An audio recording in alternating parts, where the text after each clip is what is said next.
Hello everyone, Adam here for NoobFeed.com, and Ori and the Will of the Wisps is an amazing game. I love this game. The first game was a challenging, elegant, and had a soundtrack that I still actively listen to, and its sequel is everything that made the first game great and then some. The story follows Ori and newcomer Ku, the child of the antagonist owl from the first game. Ori and his family have been taking care of the young owl since birth, but due to a damaged wing, could not fly. Ori uses a feather from her mother to temporarily repair the wing, and Ku is able to fly once again, but this accomplishment is short-lived when Ku and Ori crash into a new forest called Nguyen, and the two are separated. Ori must search for Ku, but the story becomes increasingly more depressing as it continues. Full of dark and moving moments, complemented with outstanding visuals, music, and animation, I cannot stress this enough. This game sounds and looks amazing. The first Ori and the Blind Forest was already a beautiful game, but the developers Moon Studios took it even a step further with Will of the Wisp, with 3D models and a more intricate environment such as particle effects dotting each environment and better lighting.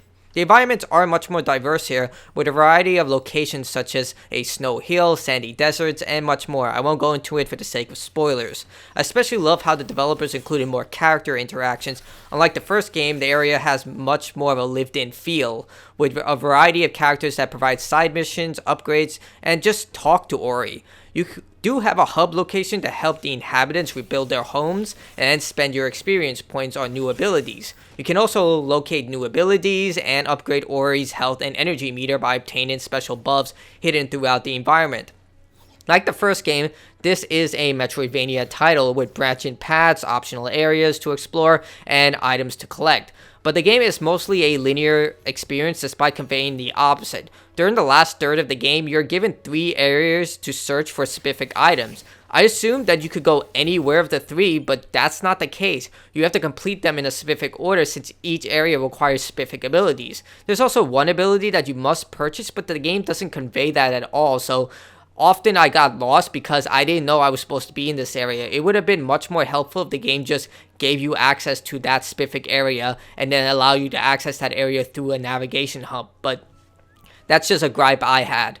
The Will of the Wisp is still a challenging game, but it's slightly easier than the Blind Forest. Here, Ori has a more direct means of combat, gain access to a torch, then a sword, a bow and arrow, and then much more. It's relieving to have Ori take a much more active combat role instead of relying on the spirit like in the Blind Forest. Of course, Ori is still as nimble as ever, with the player required to make specific jumps that become increasingly more challenging as the game progresses. Checkpoints are forgiven, and you can fast travel almost anywhere at any time, but outside from combat and swimming.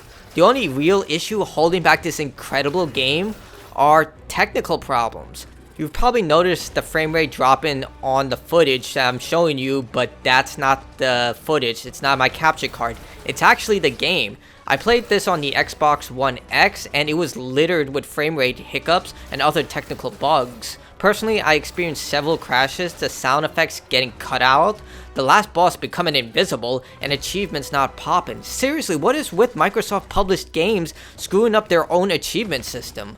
So, they have a lot of technical problems to fix, but the developers are actively working with the community to try and find and locate them so they can fix them. In a game where precision jumping is required, especially during the later half of the game, it becomes incredibly frustrating when the screen just suddenly freezes and you can't make those precision jumps, especially if you're going for the Immortal achievement, which requires you to beat the game without dying, so prepare for a lot of pain. Anyway, Ori the Will of the Wisp, despite its shortcomings, is an outstanding platforming game.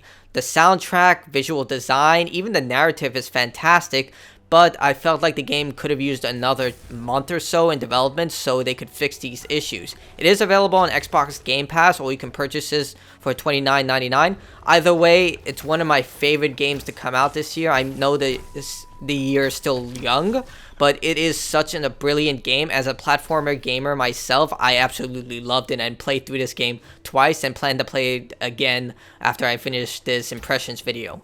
So, to check out the full review, please visit NoobFeed.com, like, subscribe, comment, tell me what you thought about Ori and the Will of the Wisp. Also, tell me what game you're looking forward to for 2020. Are you excited about the Xbox Series X, the PS5? Tell me what you thought about the PS5 announcement, about its specs that came out recently.